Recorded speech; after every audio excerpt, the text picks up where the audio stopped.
Hello and welcome, this is rooflemonger. So this video is a bit different. This video is not about fighting games. There might be some people watching who don't know who I am, so I'm a fighting game guy.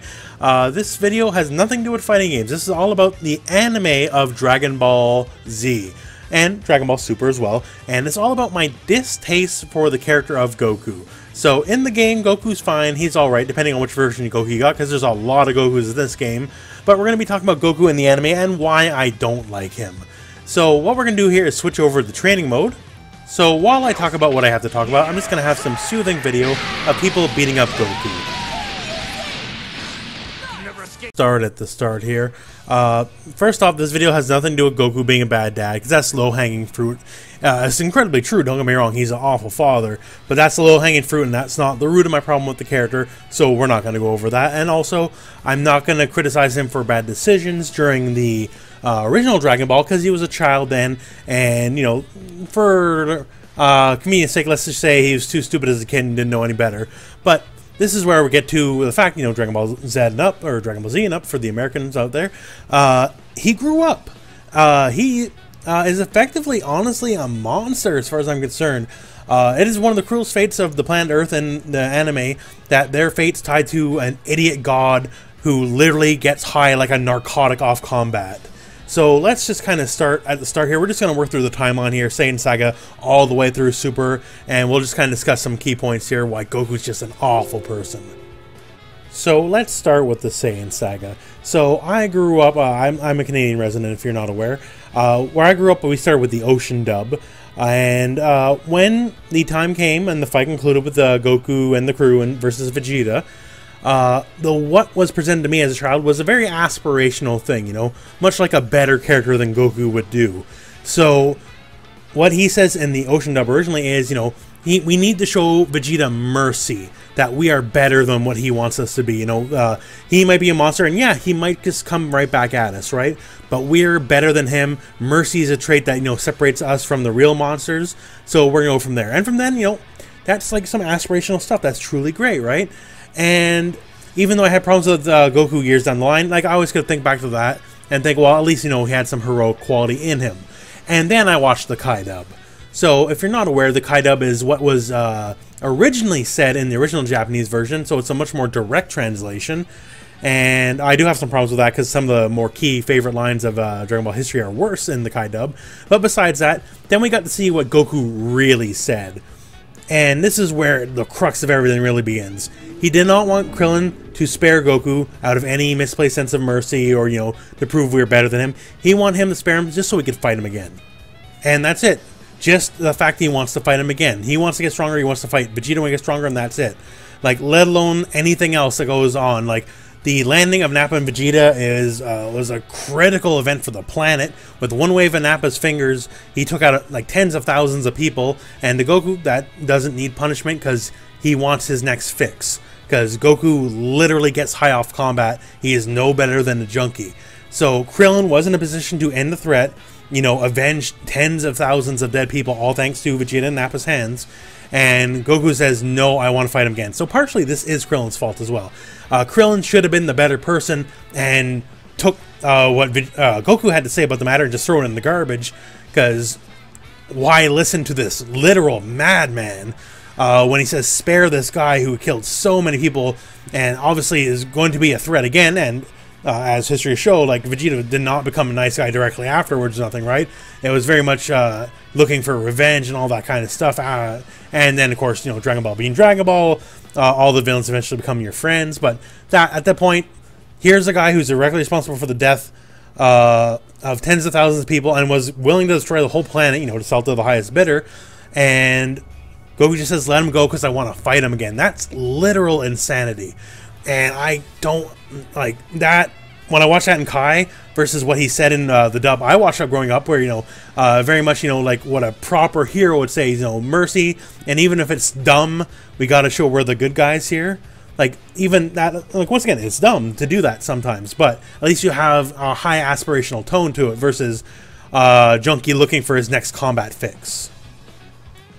Now, the Frieza Saga honestly is not as bad. He does a lot of screwing around. He can end fights and he chooses not to. He once again chose to let Frieza live, probably under the thought of, I get to fight him again. And only when his hand was finally forced did he try to end the threat, which, you know, as we found out, didn't really happen. But for the most part, he's not as bad there. Not as eye-opening as the Kai dub was for me for what the kind of person Goku is. Now, the Cell Saga, like, there's a lot to be said, but just the Senzu being, like, what else can I really say, right? I could, like, scream, moan, and whine all about the Senzu being how stupid it is, and it really is that stupid. But, yeah. Like, I've seen some people say, like, try to kind of whitewash over it, saying, well, Cell could regenerate anyway, so it didn't really matter. Like, no, dude, like, he doesn't have infinite energy like the androids did. He was obviously pretty beat up beforehand, and the TFS joke of winning a war of attrition could have very well been the case. But making a planet-level, extinction-level threat into a joke just to see his son fight, unbelievable. Like, if there was, like, a greater governmental body that could actually deal with Goku, like, he would be jailed for this. Because he is not only a threat to himself, he is very much, at this point, a threat to others. His decision-making is criminal. Like, straight up. If someone could actually have the strength to put Goku in jail, he should have been put into jail as basically a war criminal for this act. Because he jeopardized the fate of the entire planet, and it's absolutely insane. Now, moving on to the Buu Saga. So, as you know, Goku learned Super Saiyan 3 and all that. Now, it's postulated in the anime that he could have potentially have beaten Majin Buu on the spot. But he didn't want to because he wanted to leave it to the next generation, leave it to Goten and Trunks. So first up here, leaving the fate of the world to little children has already happened in the previous saga, right? He did it for Gohan, but Gohan was a proven factor, right? He didn't know about Goten and Trunks. He had no idea. And more to the point, saying he could have beaten Majin Buu, because, you know, it's debatable whether or not he could have. In Super, later on, he fights Majin Buu, and Majin Buu beats him clean, one-on-one, fair and square, proving he is the superior being to Goku once and for all. But saying he could have beaten Majin Buu, right, then he would have spared the entire human race. If you've never watched the Buu Saga, there's a fun little attack called the Human Extinction Attack, where Super Buu kills every single person on Earth. And so, if Goku could have beaten it, and in his mind, it kind of seemingly apparent he could have, but he wanted to leave it for the kids, then he's indirectly responsible for the death of every single person on Earth. Like, his arrogance is off the charts. Well, I want to leave it for the kids. And obviously, going into Super, he doesn't give it. He doesn't care about the kids at all, right? Because he's more than happy to take the main stage again and leave the kids their own thing. The idea of, oh, there's going to be more threats and the kids got to be ready for it. No, he seems pretty okay shouldering it all himself, keeping on the spotlight. So his inaction on not defeating Majin Buu literally killed everyone on Earth. Now, of course, we have the Dragon Balls, we can hand wave it away, but still, just, once again, his sheer arrogance, the one time he doesn't want to fight, leads to the death of everybody on Earth. So, to keep moving along, let's move on to Dragon Ball Super, and I bet you already know what I'm going to talk about, so let's talk about the Tournament of Power. So, everyone's going to say, well, Xeno was going to, delete all the universes anyway, so it didn't matter. And that's wrong on multiple fronts, because as we know, in the end, he was never going to delete anything anyways. But in the original time frame, what happened, that's a retcon, straight up. A lot of people complained that Goku's actions finally had consequences, and the plot was changed. Just the announcement of the Goku, the Tournament of Power is going to erase all the universes anyways. That came weeks after the initial fault laying on Goku. And now let's even assume this is true, right? Let's say this was the intent all wrong. It's not Goku's fault that the Tournament of Power started and all these universes were going to be erased, right? So let's move on to the hero of the Tournament of Power, in my opinion, Bergamo the Crusher. So Bergamo calls Goku out on this, right? And he asks, please, please, please, if I beat Goku, can you please call off the erasure? And Xeno says, sure, actually, yeah, if you can beat him, it's off. Everyone's spared. Cool. So, and then it said, oh, well, he can't throw the fight, because otherwise we'll erase everyone. And Goku's like, yeah, I'm going to fight him, and I'm going to beat him, and I don't care.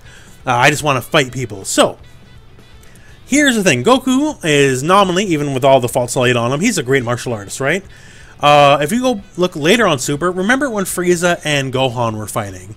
So they managed to fool everyone thinking they're a real fight, and Gohan's only a so-so semi-trained martial artist who does not care about the martial profession, and Frieza's a straight-up untrained brawler. And yet, both of them managed to fool everybody thinking they were going at it for real.